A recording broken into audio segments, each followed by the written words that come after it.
Je vais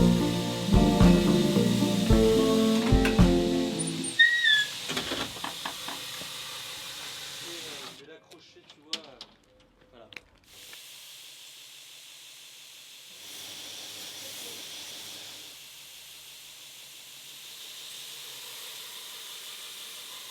Le couteau, c'est un objet qui était dans mon environnement proche depuis très longtemps. Donc bon, mais sans en appréhender tout le contexte ou quoi que ce soit. C'était un objet qui était là, qui pouvait être dans les mains de mes grands-parents. Voilà. C'était toujours là. Mon cursus principal m'orientait pas vraiment vers l'artisanat. Je suis plutôt un scolaire à la base. Je me suis offert un stage de forge d'abord, hein, dans l'Aveyron, chez le forgeron du Larzac. C'est plutôt la forge moi, qui m'a intéressé, même si dans ce stage, j'avais commencé par faire des couteaux. Enfin, à la fin, c'était des couteaux forgés, premier couteau forgé. Comment j'en suis arrivé à faire le choix de m'orienter là-dedans, j'ai eu une année un peu difficile où tout est parti en vrac. Mes études, mes relations de l'époque, c'était pas vraiment la joie. Et la forge, ça a été l'échappatoire premier. Enfin, j'avais déjà fait une demande de CAP à Thiers et en ferronnerie ailleurs. C'est la demande en ferronnerie qui a marché en Auvergne. Donc banco, une année de forge pour apprendre à forger, pour vraiment me baigner là-dedans, quoi. Et tu vois, c'est l'acier lourd encore qui. C'est chelou, hein. Toujours le même acier lourd, c'est chelou, hein.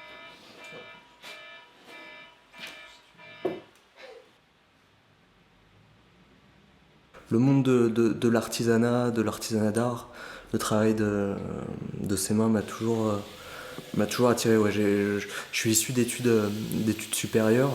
Lors de ma dernière année d'études, quand j'étais au Québec, j'ai pu avoir accès à des cours divers et variés, dont des cours d'anthropologie et d'ethnologie.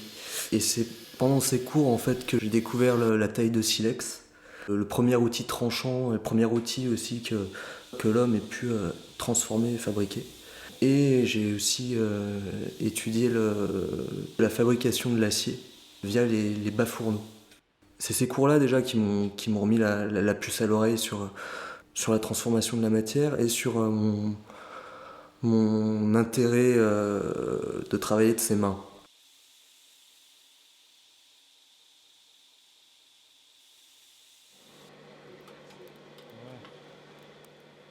Même si aujourd'hui le discours que je tiens, c'est de dire que la force n'est pas nécessaire pour forger, c'est beaucoup de technique.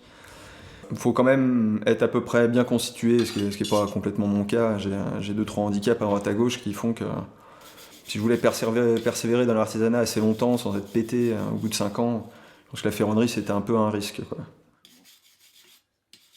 Le déclic que j'ai eu, ça a été une expérience professionnelle dans une boîte de microchirurgie oculaire où on fabriquait des pinces de microchirurgie au microscope. Donc je passais mes journées, 8 heures par jour, sous une bino à tailler des pinces pour la chirurgie oculaire.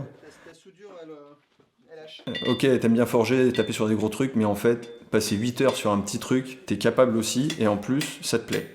C'est le premier déclic qui m'a fait me tourner vers la coutellerie.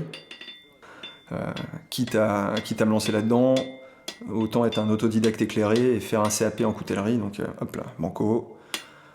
Et donc c'est bien, ça m'a permis d'avoir un an d'assurer un peu ma pratique, un an pour échouer autant que je voulais afin de me mettre dans les meilleures conditions pour la suite. Sortie de formation, bon, le bassin de l'emploi en coutellerie, il est maigre, surtout dans l'Ouest, donc ça a été directement chercher un lieu d'installation. Voilà. Et donc je suis allé tout simplement demander à la commune de Neuilly. Enfin, j'aurais dit, quelqu'un m'a informé que vous aviez un lieu qui ressemblerait à une forge et que vous n'utilisez pas. Est-ce que avoir un forgeron coutelier dans votre ville, ça vous intéresse ?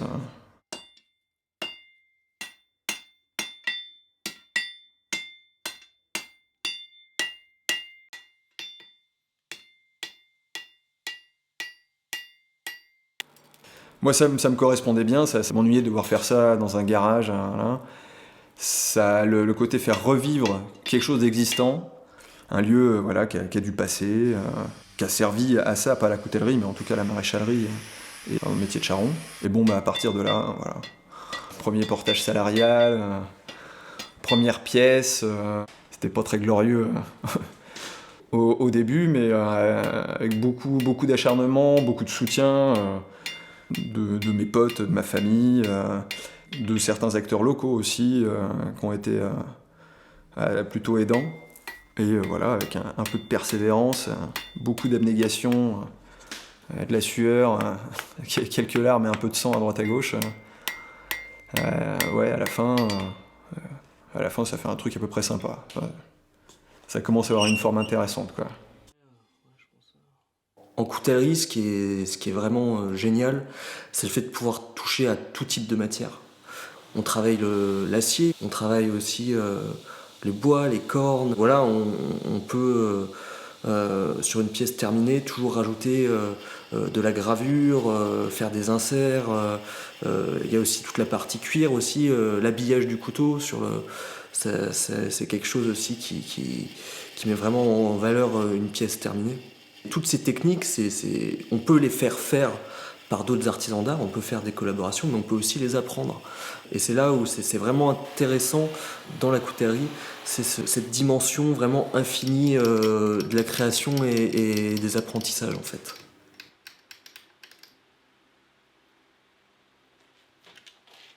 Comme je disais, c'est le premier outil que l'homme ait fabriqué, et du coup il en existe depuis la nuit des temps. Et aujourd'hui, pour moi, en coutellerie, on n'invente rien. On n'invente strictement rien en termes en tout cas de forme, de design et de mécanique. Tout a été vu. Aujourd'hui, on l'optimise. On l'optimise par des nouveaux matériaux, comme au niveau de la métallurgie, où on a pas mal développé la métallurgie des poudres.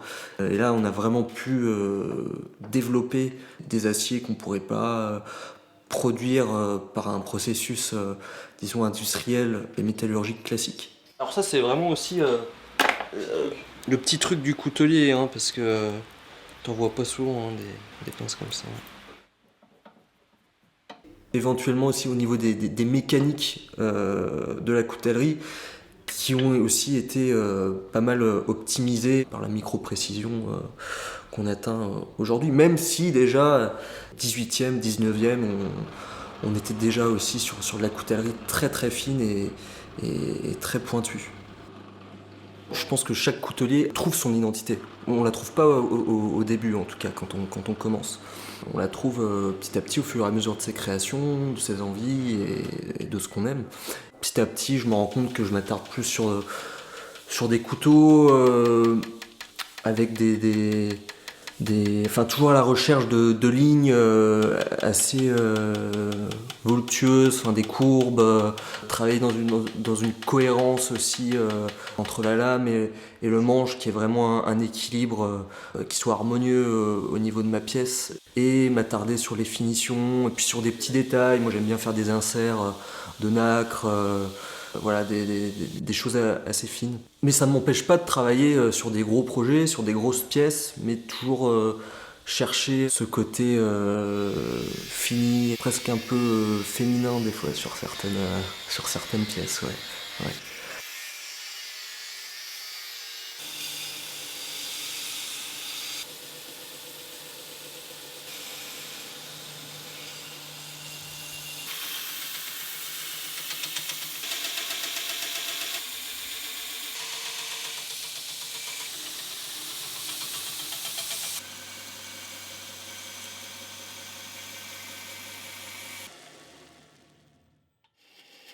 Déjà, c'est un métier qui est classé à l'heure actuelle comme un artisanat d'art.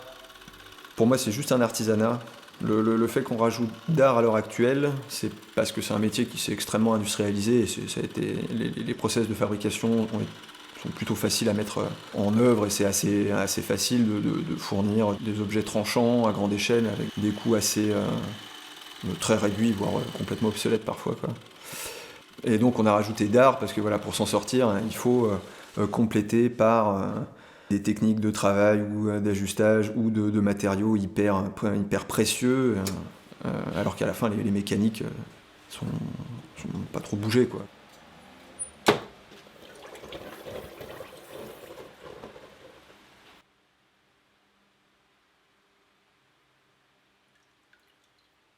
Moi, ce qui m'intéresse là-dedans, c'est plutôt de fournir pas un objet d'art, mais un outil à tout un chacun.